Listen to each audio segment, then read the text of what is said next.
hope you can hear me. I have been stuck at my house for a while now, and honestly, I just wanted to break my routine, and I haven't really confronted my thoughts in a bit.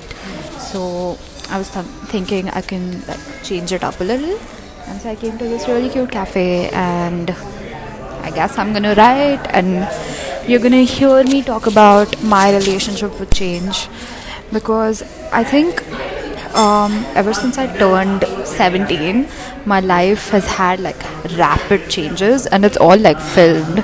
So every time I go back to my photos and see me cope with change, I'm in awe. But this is the first time in a while things have started feeling mundane and stagnant, and it's nice for a while, but I'm not sure if I'm loving it. I just dealt with it and I just cope with it. But now I think I'm addicted to the feeling. I'm gonna write about it and you're gonna watch me write about it, and then we can discuss. How does that sound? Oh, and I would like all of you to also pick up your notebook and write about your relationship with change. Do you love it? Do you hate it? If anyone's watching. Anyway.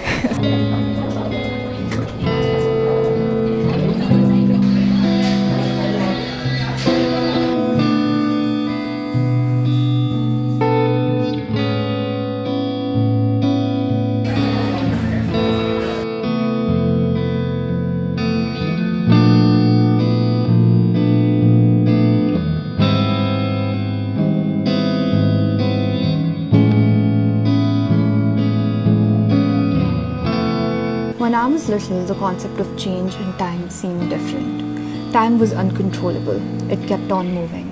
You could quantify it, but change?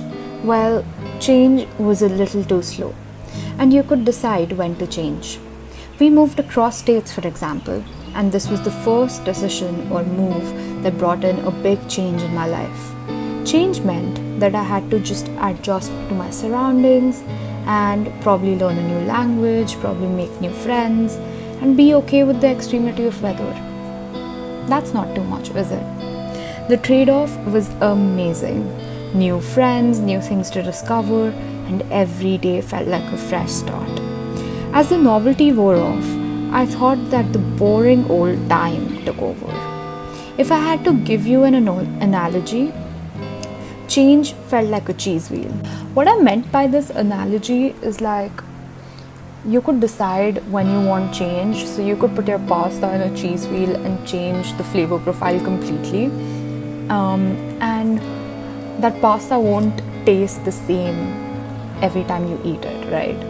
But then time is like aged cheese, endlessly grateable like Olive Garden. Now, aged cheese, when you have it, it tastes the same regardless of what you put it on. So moving on from that weird analogy I had, because I was probably hungry, it all felt the same. The smell of the light in the mornings, the thickness of the air, the people around me. The only difference was that year by year we would grow a little taller and have new crushes and deeper feelings. And everyone was increasingly getting grandma's blessings or grey hair. Even me at the age of 10 and 12. It's just time passing, right? Wrong. Everything changed. It might not be as predictable. Change might not be as predictable as the time clock ticking, but it is also cyclical and linear. The consequences of change, though, might not be. Growing up, experiencing the world for the first time, everyone would say change is a recurring part of life, but then treat it as the most daunting part of their life. That always made me question if comfort is that important. I just wanted to experience it so desperately, the discomfort that change brought, because a mundane life wasn't fulfilling. I had everything but nothing to look forward to. Okay, this is my journal talking to you. I'm just giving you a heads up. The next part is me trying to speak in math, and I dislike math, but it is the matter of the universe. what the universe is made up of. And so here's an explanation, but I don't know if anyone will understand it or if the universe will ever confirm this, but this is more of a philosophical route of looking at change in time. So here are diagrams so that you can understand better. There's a circle of life and it keeps moving in a linear way. It's also the circle of time. It creates vibrations or a graph of change. It is a wavy curve, and this curve doesn't have slopes that are equidistant or consistently occurring. The branching points keep going, but you can possibly manipulate where it branches from. I hope the diagram explains this well. According to me, the language of the universe is energy, showcased in different frequencies. I'm yet to figure out what exactly is its soul, but these curves change and produce different energies that show up as consequences of change. In my opinion, the only way to bring variability into your life, metaphorically speaking, and also kind of literally, is to manipulate the branching points. The change or consequences can occur more frequently if you place the branching points close to each other. This is the only way that you can manipulate time. The higher the frequencies, the more enjoyable or challenging life gets, and the lower, you may call it the mundane, even though it's some form of variability. Also, the some form of variability is decided by destiny, and whether to accept or defy the branching points that are chosen by you is also up to destiny. So the circle of life is obviously like how you age and like just days passing on and years passing on. The branching points out of the circle of time, or the graph of time, the graph of change, my bad, are basically moments when you decide that you want something to happen in your life, or the moment when destiny decides that something's gonna happen in your life. For example, a branching point might be moving to a new city, you decide that. Or an accident might be another branching point that destiny decides. You can manipulate time by adding multiple branching points in a closed space. For example, you can move to a new city and then you can find a new friend group, and you're basically working towards change. For example, our vision board, right? Mine is right here. But even attaining every goal, maybe those goals can be seen as those branching points. And then obviously destiny will do her thing wherever you are.